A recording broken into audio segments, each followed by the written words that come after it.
They don't cost the same, the different heights, they look differently, but they're both unblemished goats. They also qualify. So it's all the chatchila. Chatchila, they should be that. So you see, even when they're different on the outside, you still need the gorel. Right? So you see, it's not what you're saying. Even though they're identical, they're different. Okay. Evidently they're different. One's A, one's B.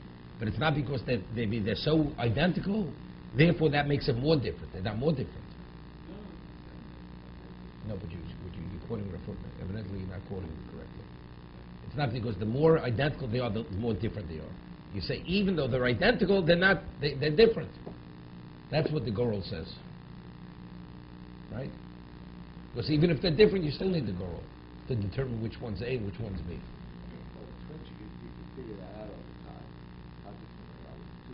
Yeah, but still, there's no two things.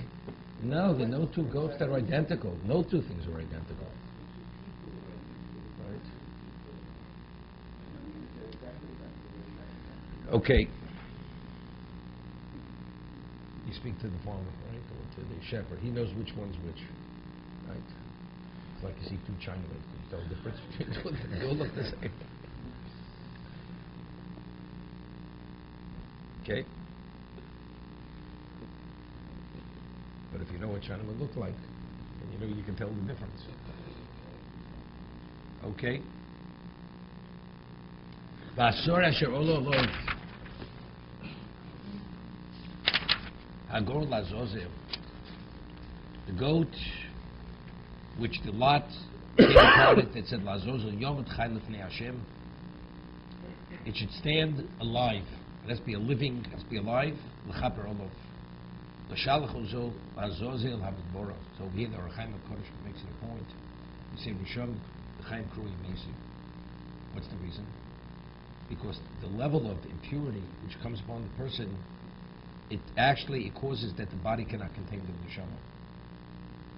So the goat that has there's no level of contamination like this level. It's all the sins of Klal Yisrael upon it. So maybe as a result of that, even though in the physical sense it's chai, but it's mess. So does it really make a difference if it's alive or dead? So therefore the Torah says no, it's yom chai.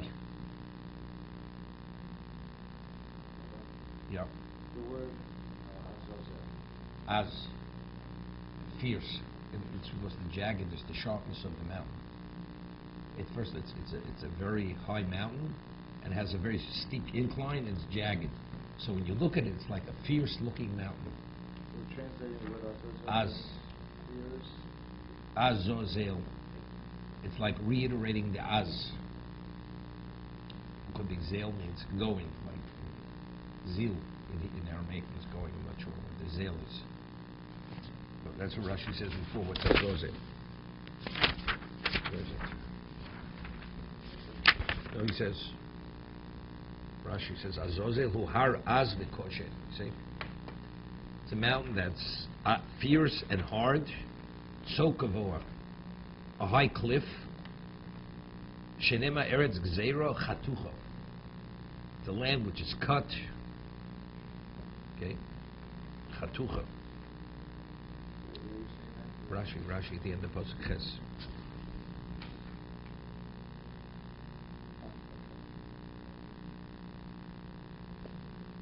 Okay, let's see the moral.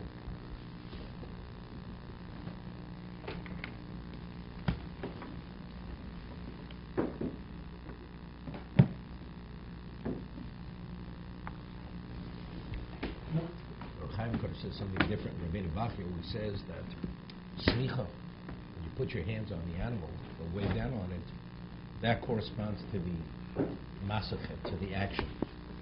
You have two things. You have the words, you have thought, you have the verbal, and you have the action.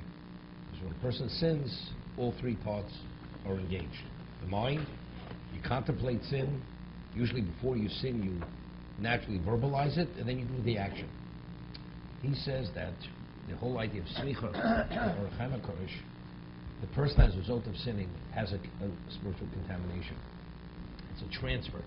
You're transferring the tumah that you have on your body is going on to the animal. So normally the animal is not tomei because the level of contamination is not at that critical level.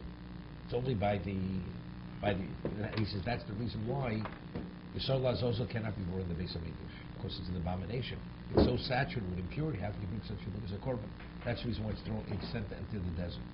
But every korban has a degree of contamination in it, because when you lean, you're passing the contamination from the person onto the animal. That's what he writes. But factually, the Talmud Dvorah, Moshe Dubir writes in the Talmud Dvorah, the halacha is that when they would stone a person in Bezdin, or they would, let's say, they would run through with the sword, he was liable to be killed by the sword, they would always bury the sword. The Gemara says they have to bury it. They buried the sword, they buried a rock. He speaks about why Para had to be destroyed. Kadosh Baruch Hu said, let him. He says, because the one who perpetrates the chet, person with the rock, because that's the object of kapara, the tumah, the person had to die. So that is passed on to the stone. So therefore the stone has to be buried, or the sword. Paro, because he was the perpetrator, he generated that tumah. That's why he has to be put out of commission. So therefore, no, he did a mitzvah. It's a mitzvah. No, we're talking about No, we're not. We're talking about in Bezdin when he's being killed for this is the death penalty. He's doing a mitzvah, right? I'm not talking about the one who throws the rock in the forest. The person who's stoned because he violated Shabbos deliberately. We're talking about that person. So those people are not covered for alcohol? After they do tshuva, after they put to death, there's no, definitely not. No, definitely not. Definitely not. That's their job, right? The shochet, right? He's a kohen, he killed the animal. That's his job. Or the kohen who does the shechita. Okay, it's his job.